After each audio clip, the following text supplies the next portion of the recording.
how to build the home of the righteous. Number one is rebuild the foundation. Some parents po ay nagkulang o nagkamali po sa pundasyon. Sabi po ng survey bulletin, parents are not obligated to give their children a secure future, but they are obligated to give them a secure foundation on which to build their own future. Mapakahalaga po ng pundasyon. At tayo po na mga magulang ay dapat po ay maging modelo po ng pananampalataya. Sabi ni Neil Anderson, isang author, being a good example involves allowing your kids to see how you handle failure as well as success. Be careful to practice what you preach. The most important ingredient to a strong and successful family is the leadership exercised by parents. Why? Today, most fathers are uninvolved when it comes to disciplining their children. Sa Book of Joshua, sa Biblia, when the Israelites chose to rebel, to complain, to worship other gods, kapag nagkakaroon sila ng problema, nakakalimot sila sa mga milagrong ginagawa ng Diyos sa kanila. At maraming mga parents ang ganito. Kapag may problema na sa kanilang mga bahay, medyo nakakalimutan nila na Christian pala sila. Yun po ang nangyari sa mga Israelita. Sila po ay bumabalik sa kanilang pinanggalingan. Nagpa-backslide po sila. Nakakalimutan nila ang kabutihan ng Diyos sa kanilang buhay. Pero iba po si Joshua.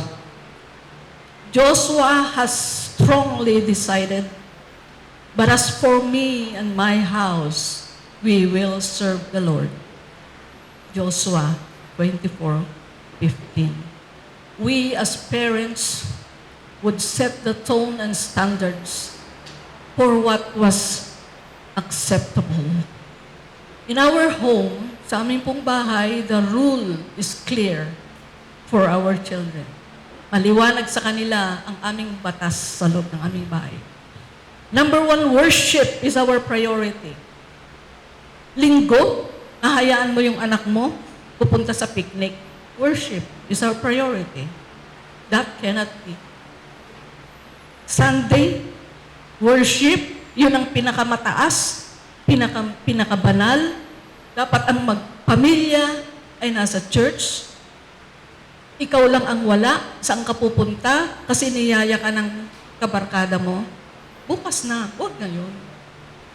Pag pinayagan mo, uulitin uli. Worship is our priority. Number 2, sabi ko sa bahay namin, at noon ay may nilagay pa akong karatula sa loob, we do not tolerate sin in this house. Hindi na po nila makakalimutan yun. Hindi pwede ang kasalanan at kasamaan sa loob ng ating pamamahay. True, we cannot save those in our households, but we can choose to follow God. Make Him the center of our lives and be a good example so that those who are in our homes will be drawn to Him. Hindi natin hawak ang kaligtasan ng ating kapamilya. Kanya-kanya po ang ating kaligtasan. Pero dahil sa ikaw ay magsiset ng good example that you love the Lord with all your heart, with all your strength, dahil pinapakita mo sa kanila, pasasaan ba't sila rin po ay maliligtas dahil ikaw na magulang nila ang nanguna ng magandang ehemplo. Sabi po sa Psalm chapter 101 verses 2 to 7, mainit po, I will be careful to lead a blameless life when will you come to me. I will conduct the affairs of my house with a blameless heart. I will not look with approval on anything that is vile. I hate what faithless people do. I will have no part in. Dito ko po kinuha yung I will not tolerate sin in this house. The fervors of heart shall be far from me. I will have nothing to do with what is evil. Whoever slanders their neighbor in secret, I will put to silence. Whoever has haughty eyes and a proud heart, I will not tolerate. My eyes will be on the faithful in the land, that they may dwell with me. The one whose walk is blameless will minister to me. No one will practice deceit, will dwell in my house. No one who speaks falsely will stand in my presence.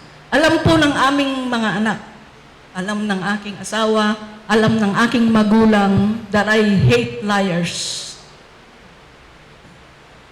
Galit ako sa mga sinungaling. Hindi pwede ang magsinungaling, kahit konti. White lie is still a lie. Hindi pwede. Galit ako. Kahit sa nanay ko, sabi ko, nanay, sabi ko kahit ako'y anak at ikaw ang nanay, pero alam ko, sabi ko, na hindi totoo yung sinasabi mo. Galit ako sa mga liars. Ang pagsisinungaling ay nakasanayan na ng iba, ang pandadaya ay nakaugalian na rin ng iba, even Christians. Maraming magulang na Christians, pero ang mga anak nila hindi Christians. Why? Dahil sa maling akala. Dahil bata pa naman sila. Maiwan muna sila. Saka na lang pag malalaki na sila. Kung noong maliliit pa sila, hindi mo sila mayaya. Kung noong maliliit pa sila, hindi mo sila kinaya. Ngayon pa kayang malalaki na sila? May sungay na, kakayanin mo? No way. Maraming mga magulang ngayon ang ganyan. May kilala po ako, active silang mag-asawa sa church mula nung nakilala nilang Panginoon at hanggang namatay na nga yung lalaki. Even kahit isa sa mga anak nila, wala silang nadala sa Panginoon. Sabi ko, bakit hindi niyo sila niyayaya pag linggo? Ayaw nila. Why? Nung bata pa sila, hindi kasi nila dinadala sa church ang mga anak nila, kaya nung malalaki na, ayaw din talaga ng mga anak nila na pumunta sa church. Meron din po akong kakilala, nag-church, magulang, iniiwan din ng mga anak kasi mga bata pa sila eh. Dumating ang time, mag-aasawa yung isang anak na niya. At gusto ng nanay na i-counseling ko yung anak. Kasi alam niya na hindi Christian yung anak at mag-aasawa na. So, papaano na? So, gusto nung ina, magbago yung anak niya. So, dinala niya sa akin. Sabi niya, Ate Myra, i-counseling mo itong aking anak. Sabi nung anak sa akin eh, ano po bang kasalanan ko? So, parang ako po yung napapahiya. Sabi niya, bakit mo ba ako dinala rito? Parang ako po yung nahihiya. So, tingnan niyo, ugali ng anak. Walang respeto. Walang respeto.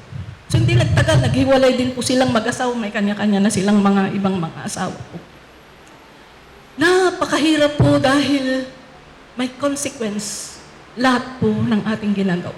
Kaya tama po. Ay, thank you po. Thank you po, Pastor. Hindi ko napansin. Thank you po sa hangin. Tama po yung sinasabi mo ng Biblia. Kawikaan 22:6. Turuan mo ang bata sa daan na dapat niyang lakaran at pagka tumanda man siya, ay hindi niya ihiwalayan. Ulitin natin.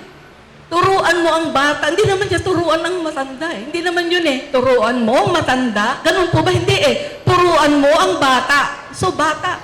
Kanino ito? Sa magulang. Magulang, turuan mo ang bata sa daan na dapat niyang lakaran. So, turuan natin ang ating mga anak. Mga bata pa lang, turuan na po natin sila. At kapag ka sila'y tumanda na, hindi niya ito ihiwalayan.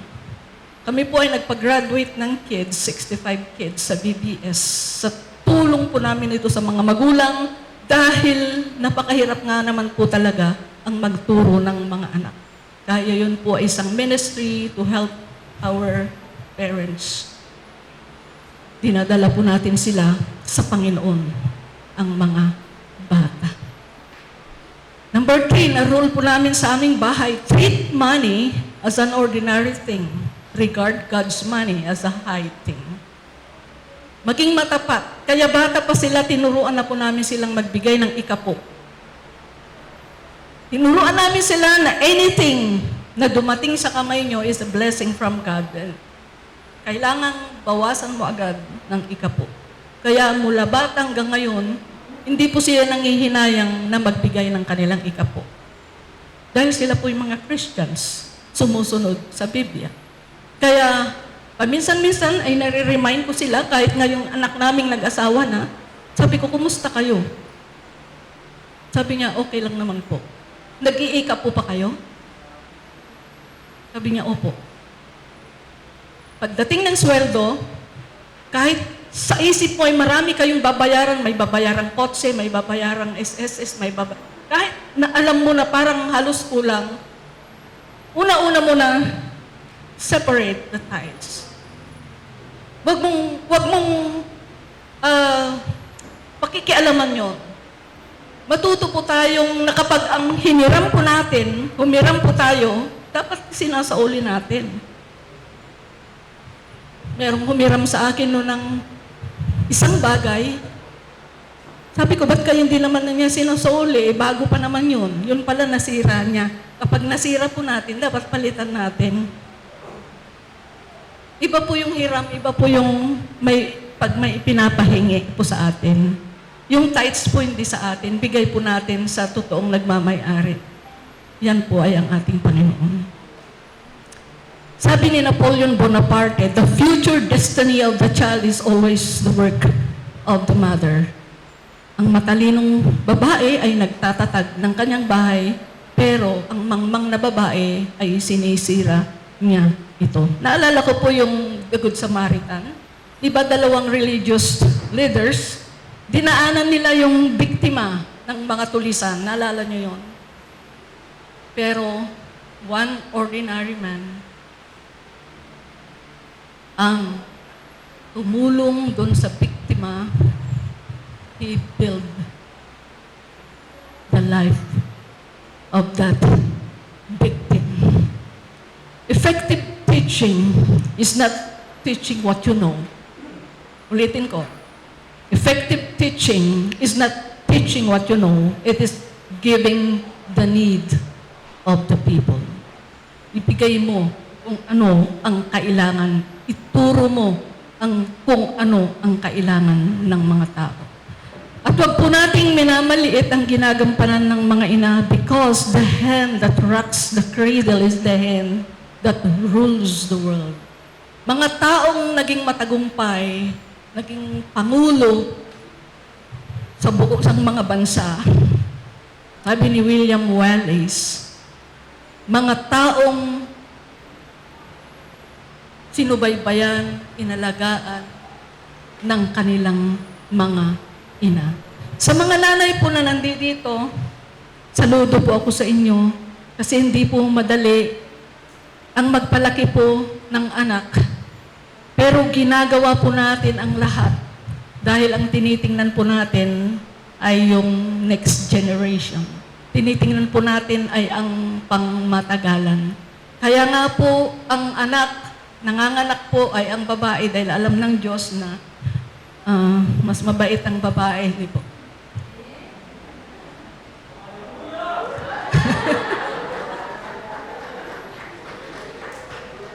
Mas mahaba po ang pain tolerance po ng babae.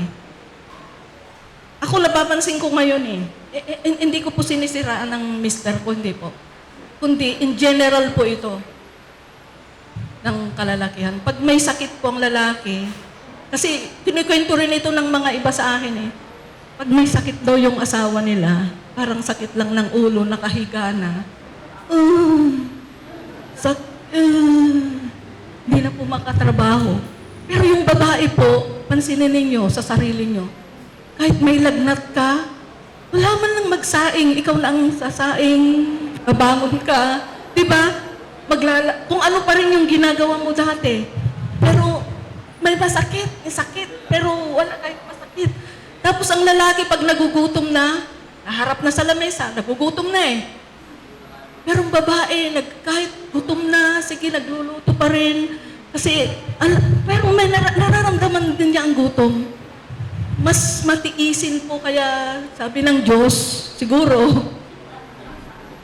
siya na lang ang magdadalang tao kasi pag ang lalaki baka isa lang ang maging anak, ayaw na niya. Ayaw na niya. So, makikita po natin dito ang malaking pagkakaiba po ng katangian na meron ang babae at lalaki. Kaya sinabi ko po kanina na hindi po madali ang maging nanay. Palakpakan natin ang mga nanay. Nasa number 2 na po tayo.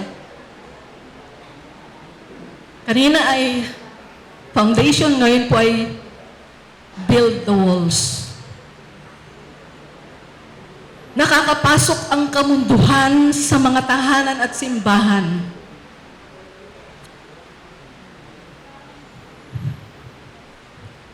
Ako po ay nagkaroon ng vision last March. Kapag sinabi nating vision, dalawang klase. Vision, ano ang nabivision mo sa iyong pamilya? Parang ano yung nakikinikinita mo, ano yung pangarap mo. But the second kind of vision is yung may pinakita sa iyo ang Diyos. Parang kang nakakita ng sini, bigla. At yun yung sinasabi sa Bible. Your young men shall see visions, nasa Bible po yun. At one time sa amin pong prayer meeting sa church, 5 days before ako mag-speak sa Bureau of Customs sa Subic, sa aming prayer meeting, sabi nung aming prayer leader ay mag-group ang mga kababaihan, mag-group ang kalalakihan. Ako po hindi nakikisali. At sa time na yun ay mag-isa ako, nagpipray sa aking upuan. Umiiyak ako sa Lord. Sabi ko, Lord, yung pupuntahan ko, mga professionals. Who am I, Lord? I'm not a professional. Habang ako po ay umiiyak, the Lord showed me. Ako po ay nakakita ng vision. Imaginin po niyo ang magkakatabing classroom.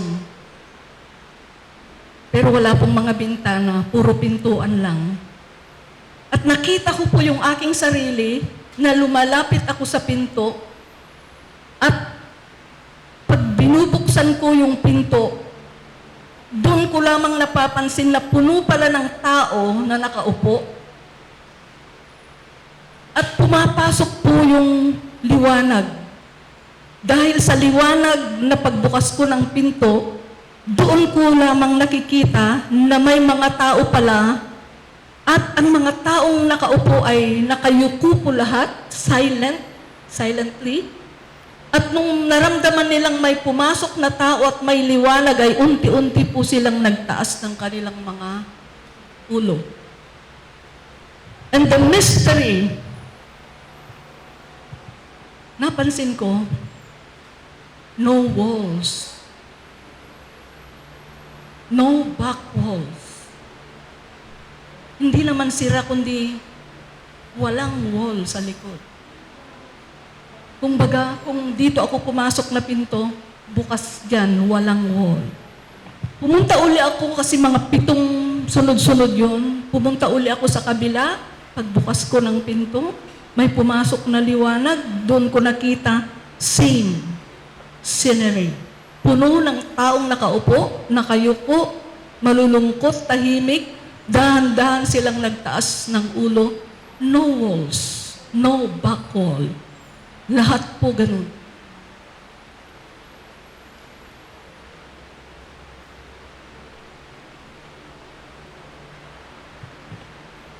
Nung kami po ay nasa daan, mula sa pagsasalita ko sa Subic, sa Bureau of Customs, habang nagmamanehe ang aking asawa, sabi ko, naalala ko yung vision ko.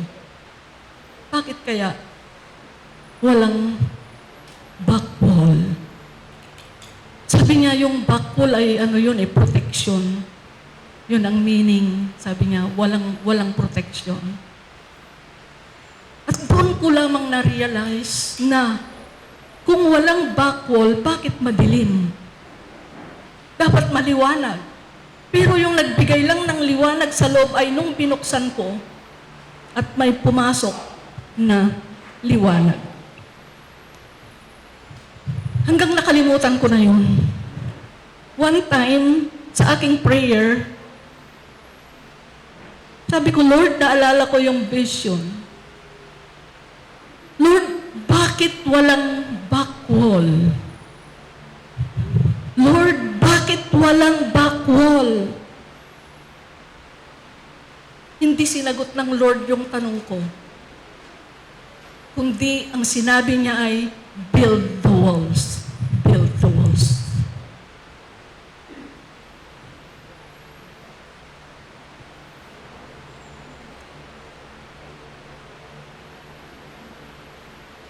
Maraming mga tahanan at simbahan,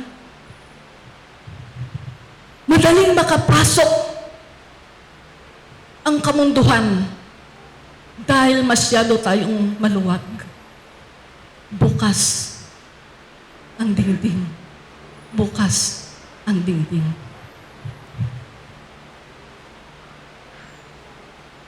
Sa Bible ay mayroong isang babaeng hindi nagkakaanak at siya po'y nanalangin. Sabi niya, Lord, kung bibigyan mo ako ng anak, ibibigay ko siya sa templo at magsaserve sa iyo. Siya po si Hannah. At nagkaanak po siya, si Samuel. Maliit pa si Samuel dahil pangako niya sa Diyos, dinala niya sa templo at iniwan mag-isang umuwi ni Elkanah. Iniwan niya. 1 Samuel 2:11. Then Elkanah returned home to Ramah without Samuel. And the boy served the Lord faithfully by assisting Eli, the priest. May dalawang klase ng young people sa loob ng church. Yung isang klase ng young people is like Samuel. He is faithful serving the Lord by assisting Eli, the priest. Pero yung isang klase ng young people ay si Hophni and Phinehas. The same chapter, verse 17.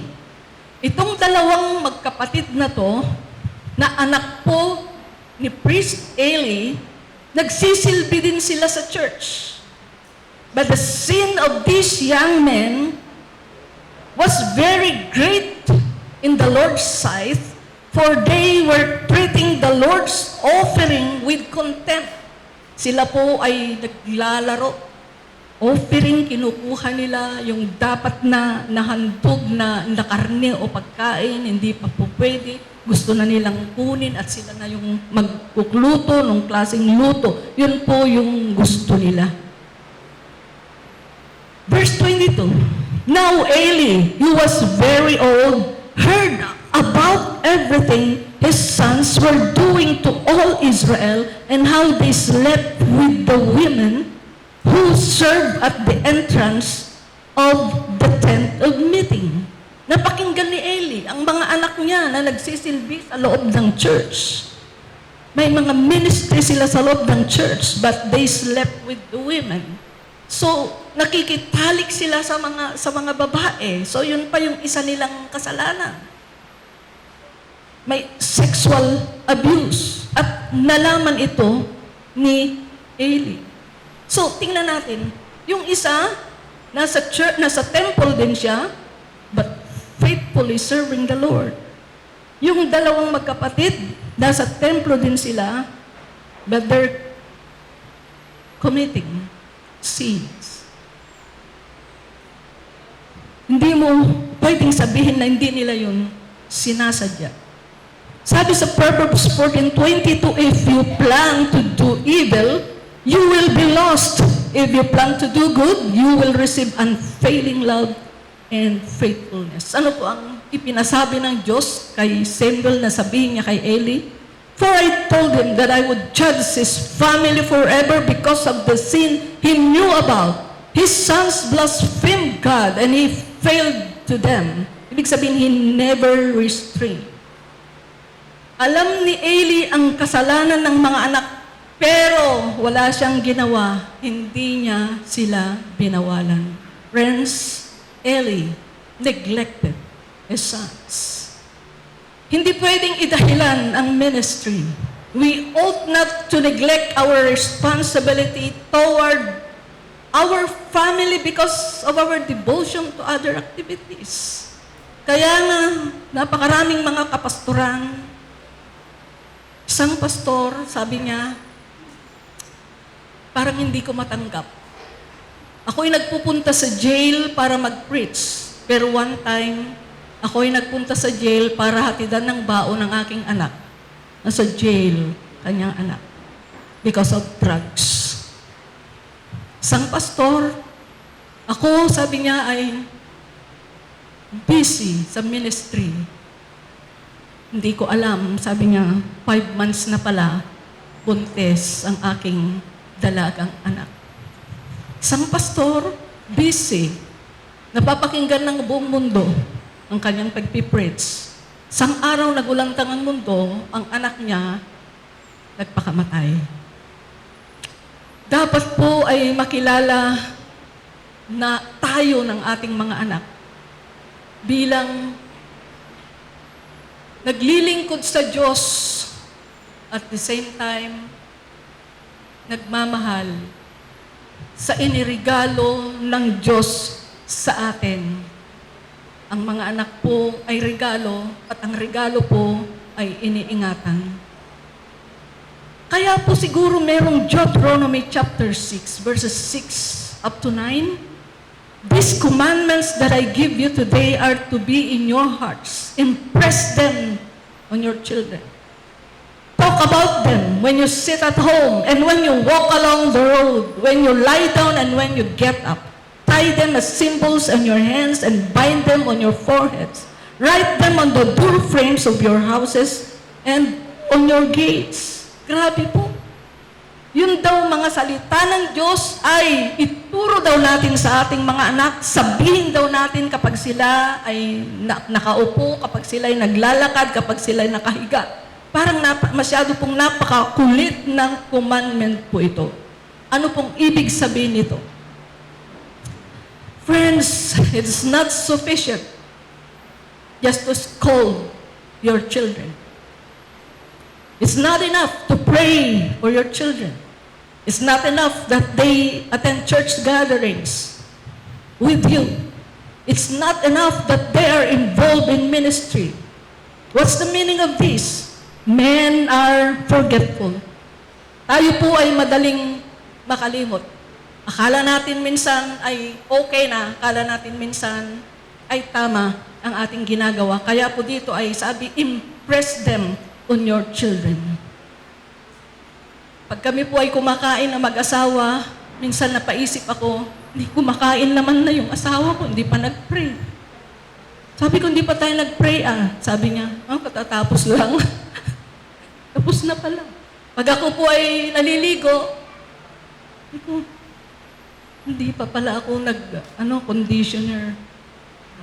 So, conditioner na naman ako. Pero napansin ko, ba't tapos na pala. Ang dali naman. May kukunin ako sa kusina. Pagdating ko sa kusina, ano na nga ba yun? Alam ko kanina kung ano yung sadya ko So, babalik ako sa kwarto. Hanggang maalala ko rin, so babalik ko lang.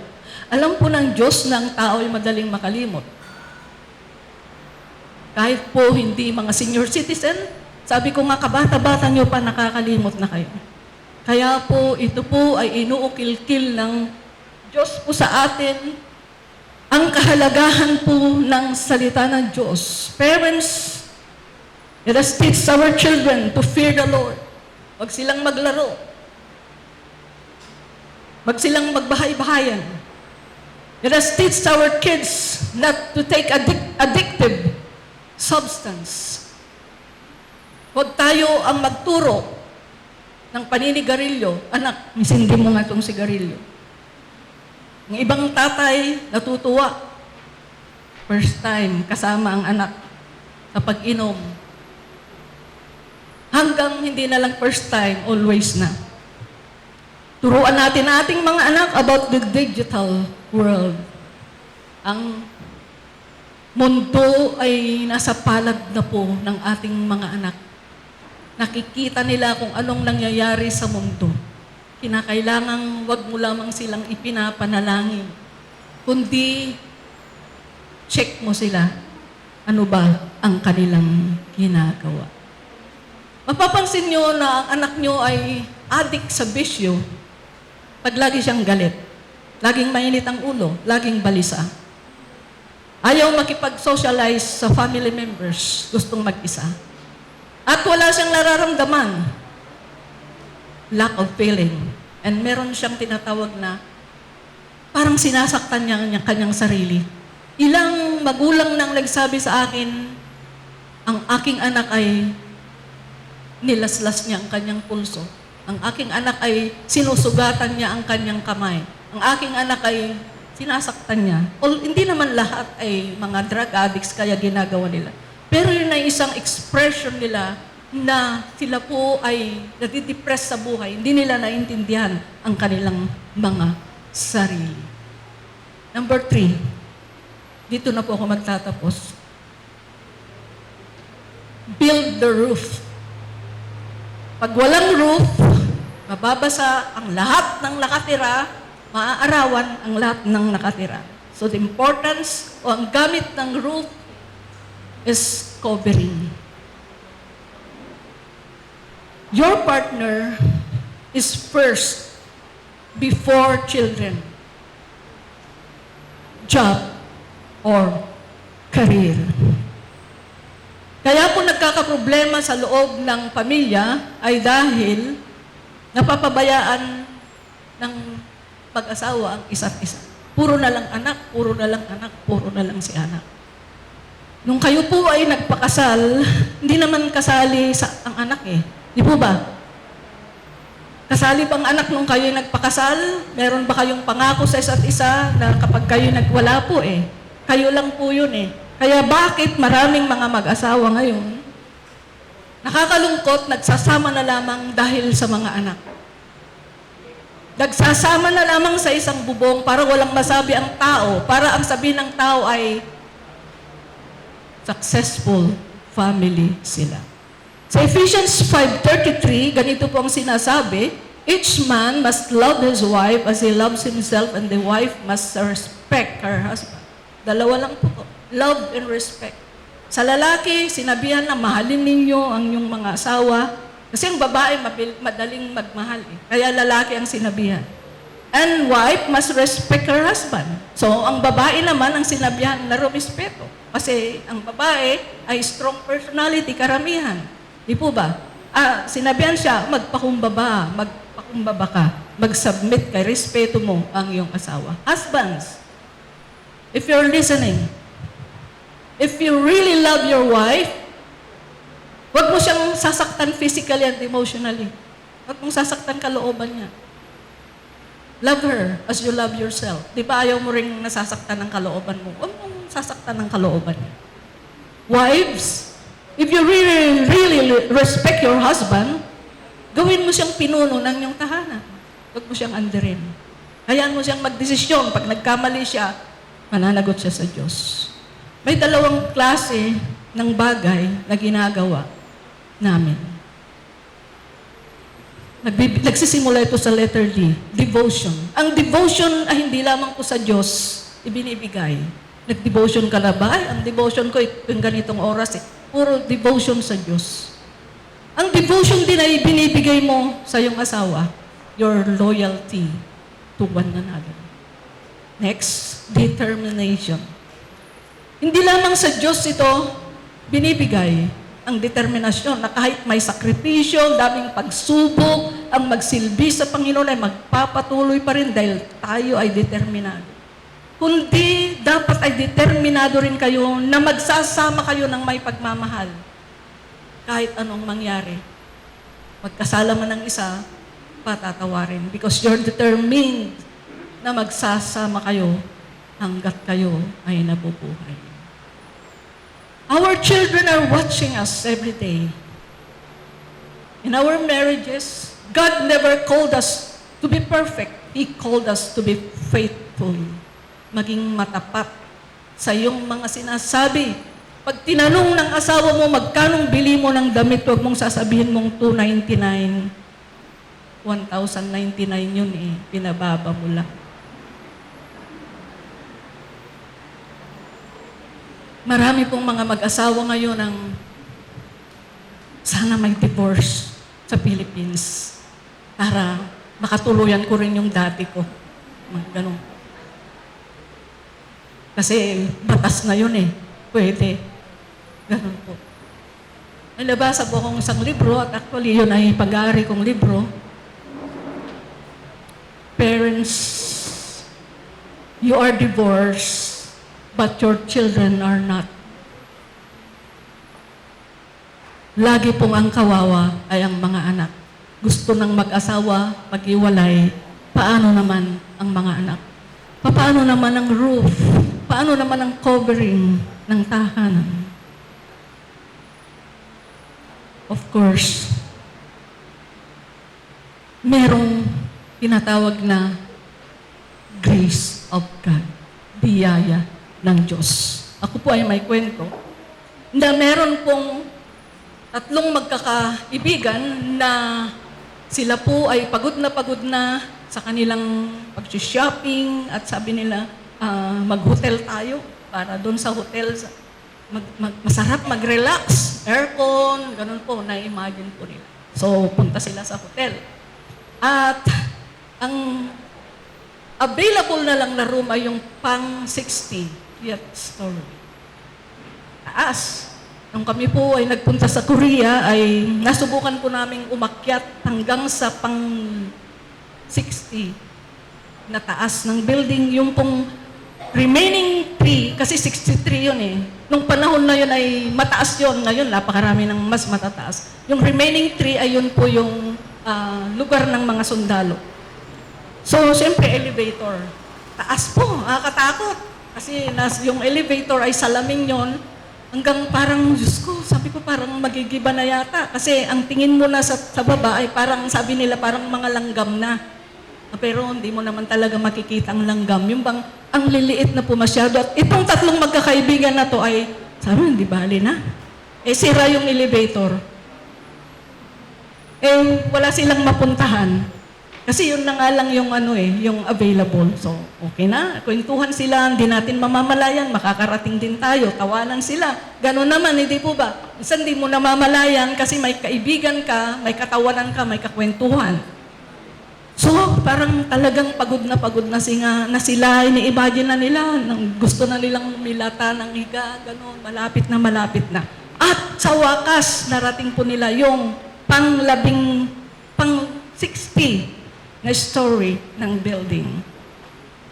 The problem, they forgot the key.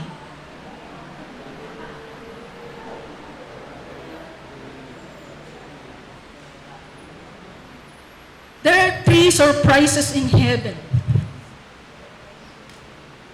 Sa langit po ay may 3 sorpresa. Ang unang sorpresa sa langit ay bigla mong makikita doon yung mga taong hindi mo inaasahan na mapupunta sila sa langit. Bakit ba nandito yung mga yan? So, nasorpresa ka. Pangalawang sorpresa, wala doon yung mga inaasahan mong mapupunta sa langit. Bait naman yan. 10 beses pa siyang nagpa-water baptize. Pero bakit wala siya? Surprise. At pangatlong surprise, nakita mo ang sarili mo, nandun ka. Eh, alam mo, dinadaya mo ang tithes mo. Bakit nasa heaven ka? Alam mo, nagsisinungaling ka. That's the grace of God. Palakpakan po natin ang Panginoon. Parents, we are called to build our homes. We have a responsibility to lay the right foundation, to build the walls, and to make it sure that the roof, the covering is durable.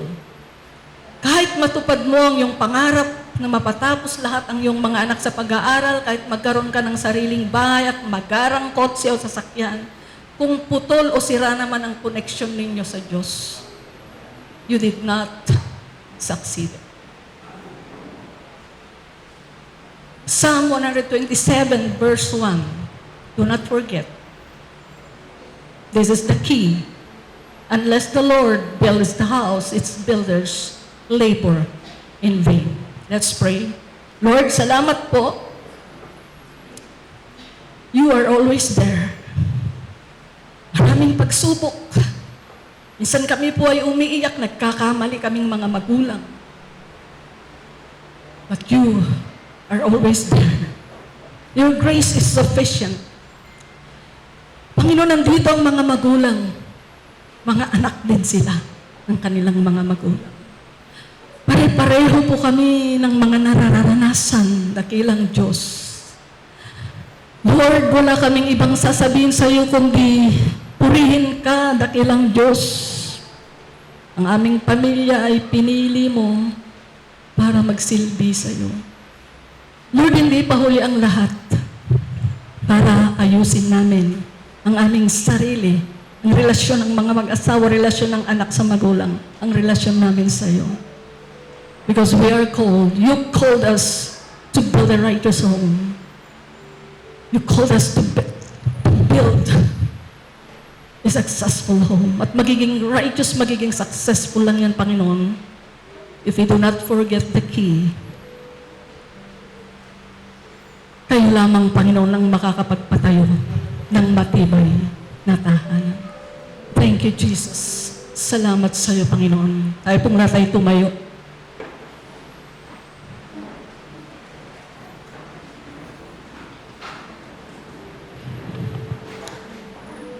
Maaring mayroon po kayong mga pinagdadaanan. Hindi ko po kayo kilala, karamihan. Ang kilala ko lang po ay ang mga kasama ko from High Point Church. Salamat dahil nandito sila. Dahil hindi porket nasa church ng inyong family ay alam nyo na po lahat. Salamat sa kanilang pagpapakumbaba.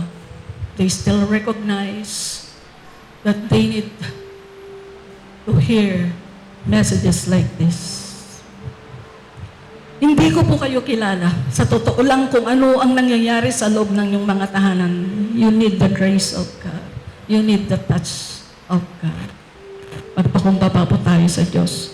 At kung sino man po sa inyo ang kasalukuyan ngayon na meron siyang pinagdadaan ng problema sa loob ng kanilang tahanan, marahil asawa mo o anak mo, habang tayo pong lahat ay nakapikit, you may raise your right hand toward God. Hallelujah! Panginoon, nakikita mo ang mga kamay na yan. They're lifting up their hands to you, Lord. Nagpapakumbaba sila. Panginoon, ipatong mo po ang iyong makapangyarihang kamay sa kanila. Kilala mo po sila. Ang kanilang kaloob-looban ng kanilang katawan, ang kalooban ng kanilang mga pamilya, kalooban ng kanilang mga tahanan, Panginoon, hindi ko alam ang kanilang mga pinagdadaanan. Hindi ko alam kung anong mabigat po nilang problema. What I know is, you are powerful. Your ways are not our ways. Panginoon, it's beyond our imagination. Na hindi po kami karapat-dapat. But your grace is sufficient enough. Kaya kami ay naririto. Bless them, Lord. Lord, solve their problems. Hallelujah. Salamat po sa binigay mo na panahon ngayon sa amin, dakilang Diyos, ang iyong pangalan, ang siyang maitaas, ang iyong pangalan lamang siyang makilala, hindi po ang aming mga pangalan, hindi po ang aming mga simbahan. And Lord, kung meron man dito, hindi pa nagsusuko ng kanyang buhay Subalit siya'y dumalo. Wala pa siyang karanasan, di ka pa niya na-encounter. Alam niyang may Diyos, Panginoon, pero hindi po konektado ang kanyang relasyon sa iyo. Lord, bakit siya nandito ngayon? Because mahal ka niya. At gusto niya ng kanyang pamilya, Panginoon, ay madala din niya sa iyo.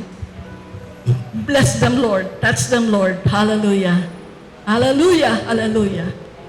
Lahat po ng karangalan o Diyos ay sa iyo lamang. Sa pangalan ni Jesus. Amen. Thank you, Lord. Palakpakan po natin ang Panginoon. To God be the glory. To God be the glory.